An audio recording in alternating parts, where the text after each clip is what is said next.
How do caregivers prevent burnout while managing complex medical needs of a child that has So autism and comorbidities? amazing question. I really have to hand it to all the parents out there. That is really challenging.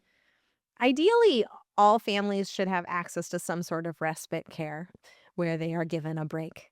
Um, what should be and what is, however, is quite different. I think that I know that there are families that I work with that still are struggling to find any sort of respite at all. They may be offered the service, but it takes a lot of trust to leave a medically complex child with someone else. And I don't know that there's a lot of training for our respite teams in terms of how to follow the safety plan, how to be involved in medical needs of a child that has a lot of medical complexity.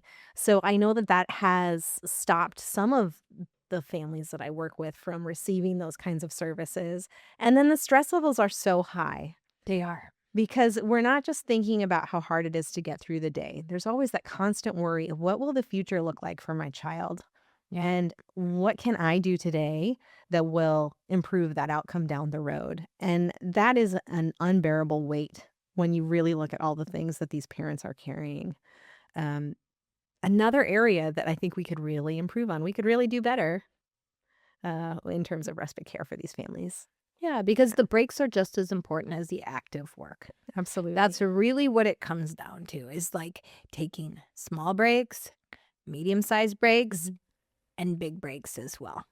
Yeah. Because no person, no matter how great you are as a caregiver and how much love you have, um, even the best caregiver in the world needs breaks from Yeah. time to time. They need to step away, Absolutely. because what happens a lot of times, our parents are so devoted, and they're so courageous and strong, and the love they have for that child is enormous, and it makes your heart swell when you're talking to them or in their presence sometimes.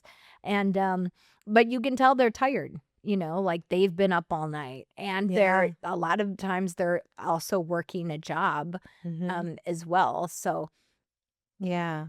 Yeah, and when are they getting those moments that are for them? When do they get to exercise and take care of themselves yes. and focus on their rest and their health? I think that their health really does suffer.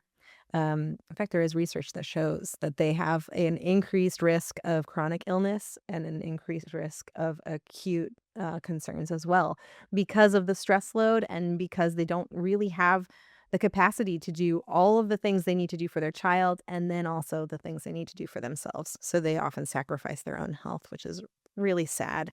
And I think that really kind of falls on us as a community um, to work together to help these families.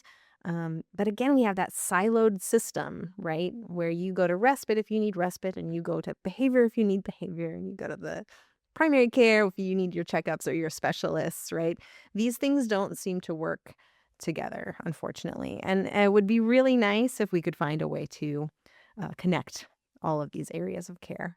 Yeah, because I think it really is the responsibility of the insurance companies to provide parents with us. You Yeah. shouldn't have to quit your job because your child has a developmental disability. That is the Yeah. opposite of inclusivity, and that should never be. That's a Yeah. horrible system Mhm. where these insurance companies are not providing nursing care and not providing a equipped bed or a Mhm. Hoyer lift or something like that, which is vital to the basic care of the Mhm. individual. And that's why I call upon the regulators to really come in, because it can be a very tough situation where they Yeah. burn out, where they're just burnt, where they collapse, Yeah. or emotionally, or from stress, or from not sleeping. And, I think we do our very best to lift them, focusing on as Absolutely. many Yeah. positive learning experiences and reinforcing experiences as possible.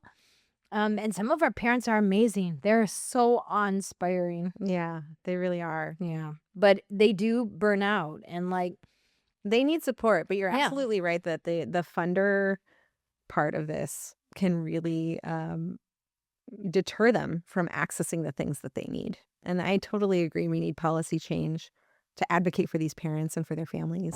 Yeah. Yeah.